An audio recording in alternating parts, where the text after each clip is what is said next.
Je l'ai trouvé très utile. Je l'ai trouvé très utile parce que, pour deux raisons. D'abord, c'est un livre qui touche, qui parle d'un instrument, d'une structure essentielle dans la prévention des risques professionnels.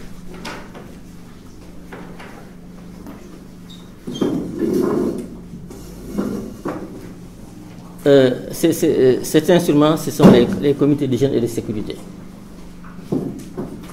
Il faut se dire que dans l'entreprise, c'est la seule structure, je parle sous le contrôle de monsieur l'inspecteur du travail, c'est la seule structure qui regroupe le top management, les spécialistes de la prévention, c'est-à-dire le médecin du travail et l'ingénieur de sécurité, mais également les travailleurs.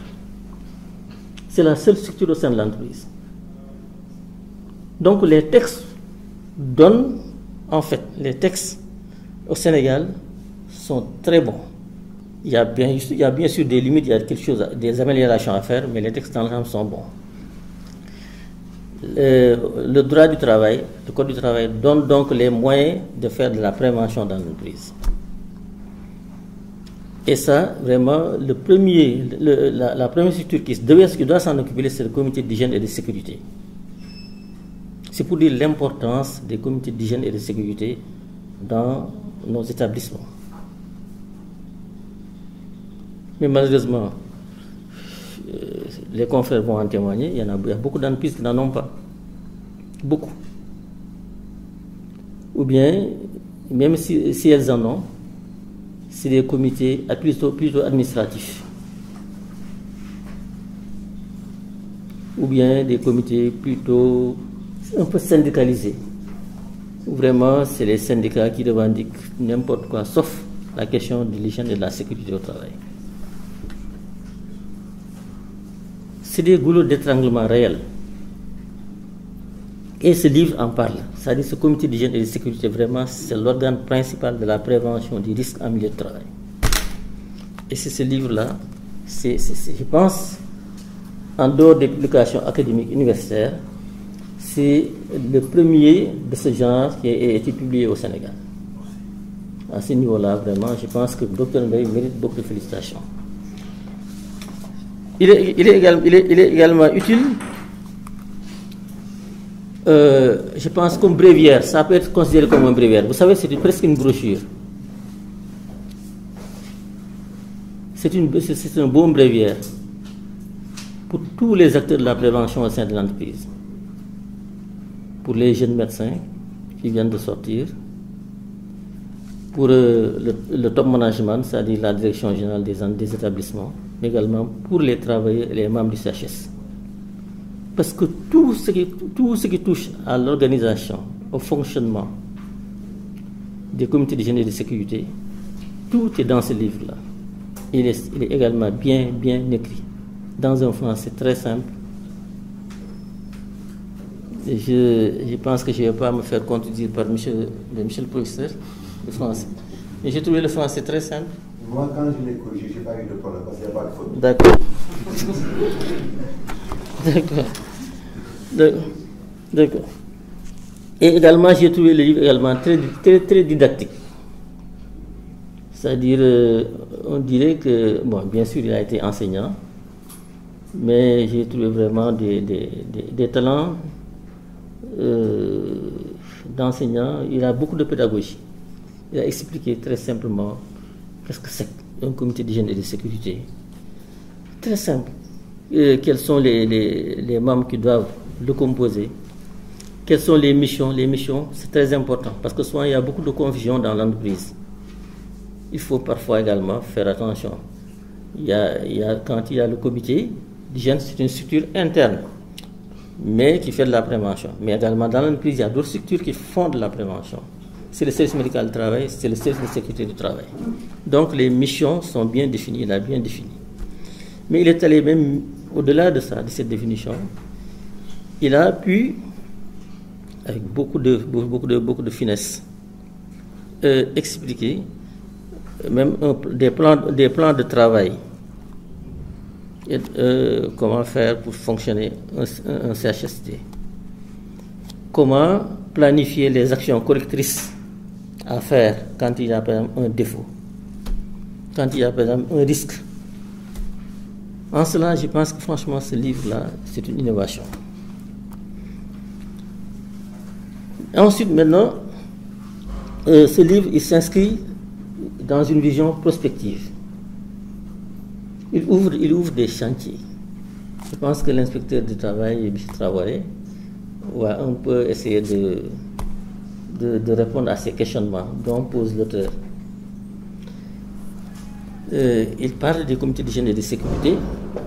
Il en parle d'abord pour le rôle, pour le statut, pour les voies, du moins pour la voie délibérative qu'on donne aux médecins du travail. La voie consultative, c'est une structure de prévention où le médecin siège, où l'ingénieur de sécurité siège. Mais les médecins du travail et l'ingénieur de sécurité, ils ont une voie consultative, mais pas délibérative. C'est quand il y a litige, hein, votre voix n'est pas prépondérante. Pour moi, c'est un recueil de détails. C'est vrai, on nous dira toujours, on a voulu que le médecin ne soit pas jugé parti. Mais quand même, je pense qu'il va falloir, parce qu'on a nos réalités au Sénégal, il va falloir glisser un peu vers un statut, vers une voie délibérative des médecins et des ingénieurs du travail et des ingénieurs de sécurité. Pour la composition également, il a posé une problématique assez intéressante. Comment choisir les membres du CHS? Vous savez, il y a des membres de droit. L'inspecteur du travail va en parler tout à l'heure, certainement. Mais également, il y a des membres qui sont choisis.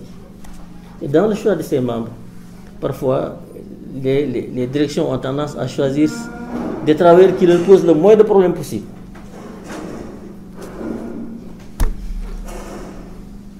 Parfois, on peut voter. Mais si on vote, il y a également le pouvoir des syndicats.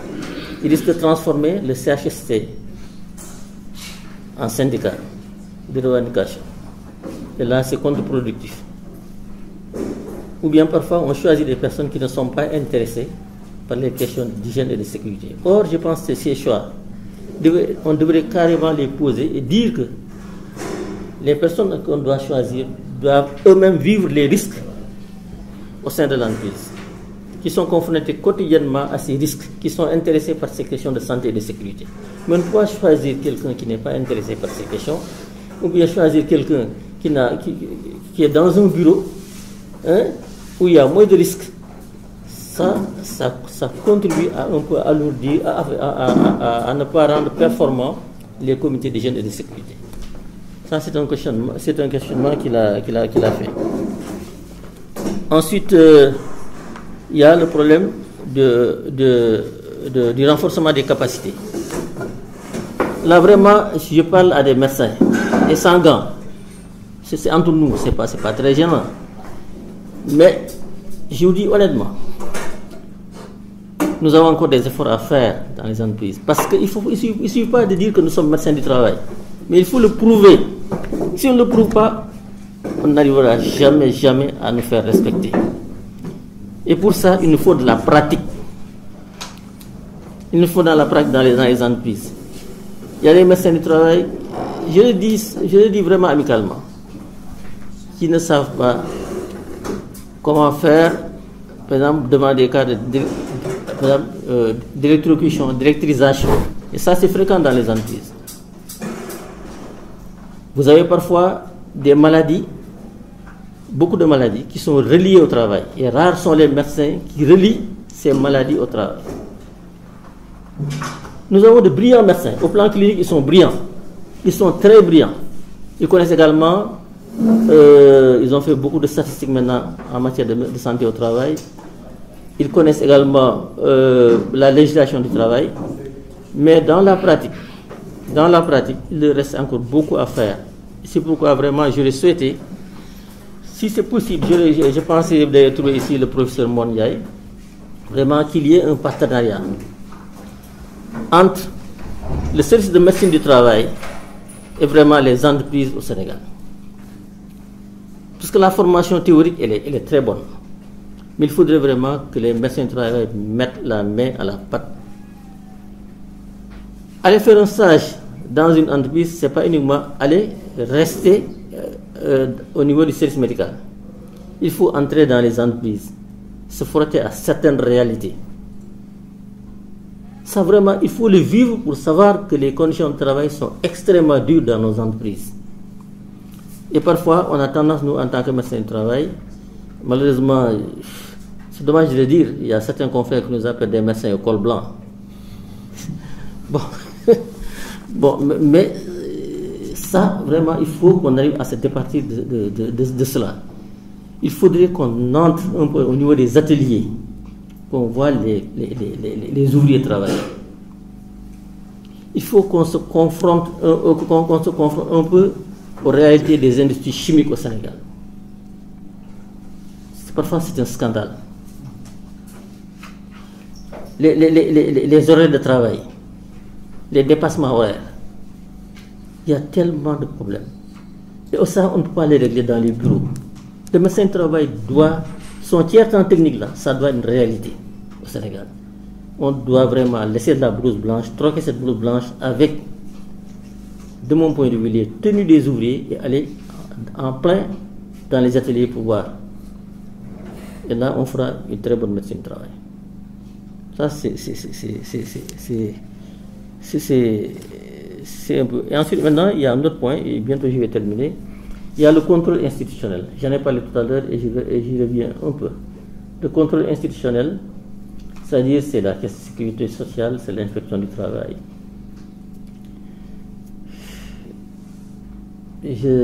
N'hésitez pas, pas de problème. Non, je suis d'accord avec vous. Voilà, vraiment, il y a encore un effort à faire. Il y a un effort à faire. Moi, je connais, par exemple, je connais vraiment la volonté de Mariam Babelis Ndiaye. Babelas, oui. Franchement, je connais l'engagement des inspecteurs du travail. Mais ce contrôle-là est insuffisant. Parce que tant que les entreprises, tant que le top management ne sentent pas qu'il y a derrière tout ça quelqu'un qui est prêt à sanctionner, ils ne feront pas grand-chose pour la santé et la sécurité au travail. Donc je pense que franchement, à ce niveau-là, je ne sais pas comment on réglera le problème. Le problème a été posé par le Dr Mbaye. Il va falloir effectivement qu'il y ait plus de contrôle dans l'application des règles qui sont édictées en santé et en sécurité au travail. Et enfin, je voulais également, ça c'est une proposition que je voulais faire,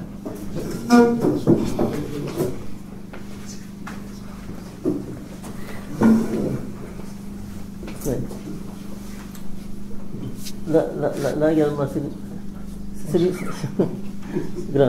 c'est une proposition que je voulais faire. Je pense qu'au Sénégal, quand même, on doit arriver, je ne sais pas si ça existe, à créer une coordination des